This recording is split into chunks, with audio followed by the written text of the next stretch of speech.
Good day, everybody. Bryan with Iron Key Real Estate. Today I'm here with Mike Casanova from Alameda Mortgage. Mike, thanks for coming on today. It's my pleasure.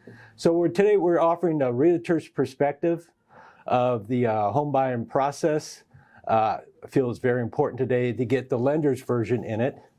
And Michael, I appreciate you coming on again. And we worked a few transactions together. Yep. Worked very well together, I believe. Yep, definitely. And just to cut some confusion, I'd like to talk about today with mainly the newer clients that we're having. If you haven't bought a home for a while, things have changed. Yep, yeah, process is always changing. So it's good to get more information about how things are done now versus in the past. In the past, yes. And so what we would like to do, this is going to be a two-segment interview. And the first segment, we're going to be looking at what happens in the first 7 days after your offer is accepted. And the second section, of course, we'll be looking at the last 7 days of the escrow process. Kind of what's going on in the background, what your needs are from the client, from the buyer client, aspects that sellers kind of understand what's going on with the buyer of their property. Kind of give a full picture of it, and we'll kind of go from there. How's that sound? It sounds perfect to me. Okay, so the process really to work smoothly, in my opinion. It kind of starts off before we even start shopping for property, correct? Yeah. In my opinion, with a pre-approval. Yeah, definitely. I mean, during the pre-approval process, we kind of outline what the escrow process looks like as well. So once they get that accepted offer, things that they've already been coached on or spoken about, then start. So it's unfamiliar, but a little bit familiar. Just to step in the pre-approval process, again, not truly the focus of this, but just the importance of the pre-approval process is there's always a little speed bumps that if we have a little bit more time before we go out, start writing offers, get into escrow, it can get everybody in a better position, possibly even a better rate when they purchase a home, or the escrow process can go cleaner. Do I read that correctly? Yeah, you're absolutely correct. So the more documentation up front you can gather, the more picture of the loan profile that you have beforehand, you can kind of foresee what things might happen during the escrow process and the underwriting process, which will make it much easier for the buyer as we move forward. And on the other end, for the seller, it gives them a better chance to evaluate who's going to buy their property, so they're more comfortable with the fact that they can actually close on the transaction. Yeah, so having the documentation up front like we spoke about will give me a better picture to explain to a listing agent, what the profile is of the client, what the motivation is of the client. If a seller is asking for a document like proof of funds, I can provide that document. It just makes things more seamless as you move through the transaction, and it keeps everybody at bay during what's one of the most hectic processes during the time. Yeah. Yeah, a lot of emotions. Definitely emotional. A lot of emotions. Now, you touch bases on the listing agent calling you the buyer's lender. Yep. So that's very common, right? It is common, yeah. So a lot of times a listing agent will reach out. They kind of more or less just want to touch base with the lender, know that the lender knows what they're talking about, that the lender's done their due diligence properly as far as verifying income, assets, money for down payment and closing, credit as well. I personally don't submit pre-approvals without looking at these documentation because it's kind of your name on the line, it's your reputation on the line. If I have a client submitting offers, I want to know that they can close that loan. Absolutely, absolutely. So we gotten through that process and Yahoo! Yep. We got an offer accepted. Yeah, congratulations. So now the work really starts. It does. So that would be what they call opening escrow, right? And a lot of clients hear that term thrown around a lot, opening escrow. It's when the title company officially opens up the account to hold for the transfer of the funds towards the end of the transaction. But at that time, the lender can then issue initial disclosures. So these initial disclosures are upfront documents that have legal aspects covered, a little bit more criteria as far as a property address onto the application. It allows me to then collect fees up front for the appraisal, which is ordered immediately the same day we open escrow. Okay, so just to step back a second, before we were looking at, so we had the buyer and seller, we had the buyer's agent, the seller's agent, and then we had the lender. Now we're adding in an escrow officer and the title company. Title company. Two different things. Yep, correct. We'll do a complete different video, what those are all about. So they've been introduced, but communications opens up between everybody. Everyone's and we all start talking. Yep, everybody's connected. The email chain is all sent together. We have a file number for that escrow. We have a property associated to that escrow. We have a lender. We have the buyer's agent, seller's agent, all connected together, all moving towards the same thing, which is closing the transaction, getting the customer into their house, having a happy seller, having a happy buyer.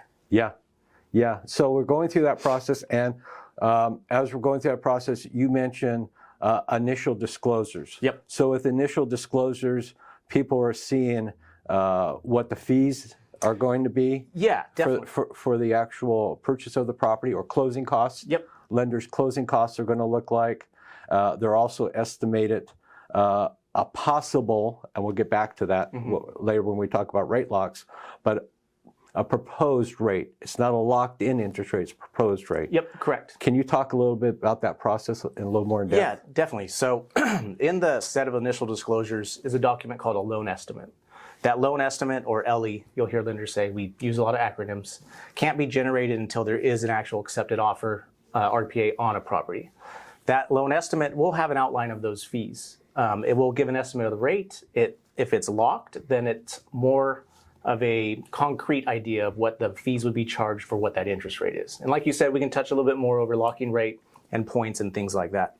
But that loan estimate then has an address associated to it, as well as all the other initial disclosures, that starts a timeline where legally you can do certain things that you couldn't before. So these documents can't be generated until there's actually an RPA or an accepted offer and contract.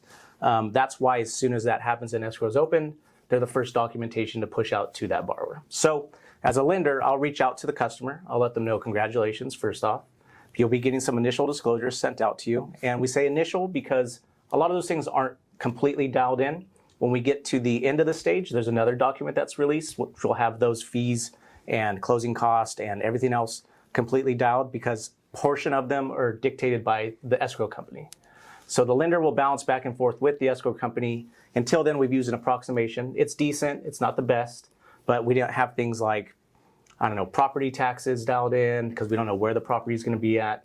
Now we do. We don't have certain items that we can't get until the actual escrow process with the title company is being completed. Okay, so we got an accepted offer.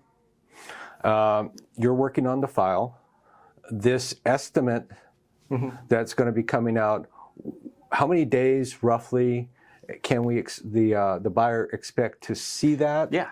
And you said you also order an appraisal once those, do those have to be signed before we do an appraisal? Yeah. How does that work? Yep, good question, Brian. So the initial disclosures do need to be viewed and signed. They can be digitally signed before I can order the appraisal. It's a legal aspect that doesn't allow me to collect upfront money or anything for the transaction until they've signed those initial disclosures. Okay. So if the appraisal is on a shortened time period or it's pertinent to get it back as soon as possible, then we really want to see those disclosures signed as soon as they get pushed out, so I can then contact the vendor, the third-party appraisal company, to order that appraisal. And normally, how many days does that take before they get those disclosures? They get them within the hour, within a couple of hours. But typically, when we have escrow open, 24, 48, I would expect those disclosures to be out. So disclosure out, then the clients have a chance to review it and contact their lender with questions, anything that they want to know. Yes. And then now, as far as upfront cost, not putting numbers to them because numbers always change. They do. But talking about upfront costs, in today's market, what are we normally looking at for upfront costs? Yep. So the only upfront cost that my company charges is that appraisal fee. The only reason it's upfront is because it's a third-party fee. It's not a company that I work for. It's not associated with my company. It's just a vendor that's a third party. So their work's done upfront, so they get paid upfront. Okay. Okay, and again, just for the sake, we're talking generality. Other lenders can be different. Yeah. So do your due diligence. Yeah, definitely. But this is how your company is currently working. That's how we work. Yes. Okay, and so we're about, sounds like we're about day 2, day 3. So on my end, we're going to be asking the buyer to have deposited into escrow the earnest money deposit, and there'll be a whole another segment about earnest money deposit on another day. But per day, it's going to be considered your initial deposit, which is roughly not hard fast, but usually about 1% of the purchase price as a rule. And that comes and gets deposited in escrow. That's important for the buyer's agent, the seller's agent, to make sure that that is deposited because it's reinforcing the contract. It's a contract obligation. Is there any interest the lender has on that? Yeah, the lender does. So we get a copy of that earnest money deposit. We want to make sure it's come from a source of funds that we've sourced, because it gets credited back later on at the end of the transaction to reduce their cash to close. If we can't source it, then we have to back it out and make sure they have those funds. If it comes from somewhere where we can't verify, it just throws another wrench into it. It's not anything that can't be worked around, but sometimes it's best to talk to your lender up front about where that earnest money deposit is coming from. Very good point. Very good point. And we'll probably revisit that at closing too, as far as verification of funds, because that's actually that's a requirement for you guys. Yeah, it is. Yeah, I mean, we source where it came from. If it was a gift from a person, then now we have a gift donor. It could open up a can of worms. So best practice is to speak to your lender, make sure they know where that's coming from. If you have a different source you'd like to use, then just create that up front, like we talked about expectations up front earlier in the process. Okay, so we're about day 3 now. We got our loan estimate out. We've ordered our appraisal. We got our earnest money deposit taken care of. What's next? Yeah, so at that point, the file's been pushed to processing through fact checks and get some other stuff going on the backside. And after the processor's done, they push it into the underwriting department. Okay. Underwriting department, everybody operates on their own turn times of how quickly to review a file and send back with an approval. Once that hits that underwriter, they underwrite the file and they come back with what's called an approval or a conditional approval. Okay. And we say conditional approval because they say this loan's approved based on satisfying these conditions. And the various conditions could be credit qualifying conditions from the customer, as well as collateral conditions, which are from the property. More or less, if the property is not returned, which the appraisal is usually not back before the credit underwriter approves the file. It's just making sure the valuation is hit. There's no conditions to be fixed within the property. Okay. Now, this is normally, especially if the pre-approval is a month or 2 old. Yeah. This is a point that usually the buyer gets agitated. Yeah, they can. Because this is when your processor is likely going to call them and say, hey, we need to, bank account statements, we need new earning statements, we need these documents that they've already submitted, resubmit it. Yep. So if the client has been in a pre-approval state and searching for a home for a while, which is common, then some documentation does expire. If it's an expired document, then we just request a new one. It may feel like you're sending the same thing back and forth, but documents do have expiration dates, assets, income, things that Bryan mentioned. Yeah, re-verification. Yep, re-verification. Which again, yep. Your things change, right? Yeah, they want to make sure that life happens. Yeah, when the pre-approval was submitted, they want to make sure that the status of the borrower is the same as it was then. Yeah. Okay, and so we're going through this processing your processor. How long does that normally take before it goes into so everybody's about 24, 48. My company, like other companies, prioritize purchase transactions more than do refinance transactions, just because there's a few more timelines and deadlines to meet. I'd say you get back with a credit approval within 7 days. Appraisals usually are coming back right now fast, so depending on all that, you can get moving and closing on this escrow process pretty quick. Okay. Now, and your end of it in that first 7 days, have we missed anything? Nothing that I would say is too pertinent. No, I mean, honestly, the better you stack a file up front, or the more conversation you have with your lender up front, this escrow process or the beginning stages is easier navigated. And anything that may be a speed bump or a hiccup or cause a little more stress can be taken care of immediately. Okay. In this process that you're having as far as verifying funds, is the realtor involved in this, or is this something between you as a lender and the buyer, your client? Yeah, so it kind of depends on the relationship with the realtor. I've had some realtors be a little more hands-on with their client than others, and that's something that I kind of feel out in the process. Some realtors will be aware with their client, hey, they have a gift, they're using a relative for a gift, which then informs me that I need some more further documentation, and we document that stuff appropriately. Okay. Now, for my end, with that, You've ordered your appraisal. Order the appraisal. Okay. At my end of it, I'm looking at ordering inspection reports. Yep, you have your own set of inspections, maybe a pest certification, maybe a home inspection, maybe a roof certification, things that aren't required necessarily by the lender, but are good for a borrower to do. Yeah. Yeah, the pest, again, depending on what kind of loan it is, some governmental loans require pests, some don't. But the thing is, we're ordering our pest inspections because it takes a few days to get those vendors out to the property. It takes them a few days to do the report. And so we're looking at that, getting that ordered to get those professionals out there, taking a look at your property. We get the reports to evaluate the condition of the property, because we got contingencies removals coming up on day 17. Yep. So we have to get those inspection reports done by that day 7 at least. And so we can go ahead and schedule it, because we really want you out there at the end of these inspections. You can talk to the inspector and get a more hands-on, personal view of the issues that they're finding. That's correct. Yeah.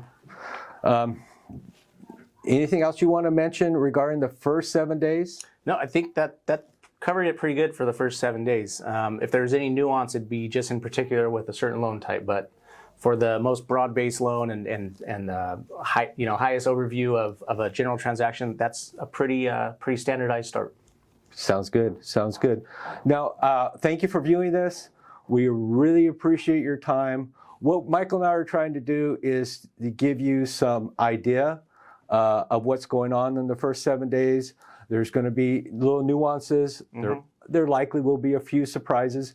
We're trying to mitigate it. Yeah. We're also trying to get you some insight on what questions that you may want to ask. Maybe we're not answering all your questions, which would be great if you reach out to us. Yeah.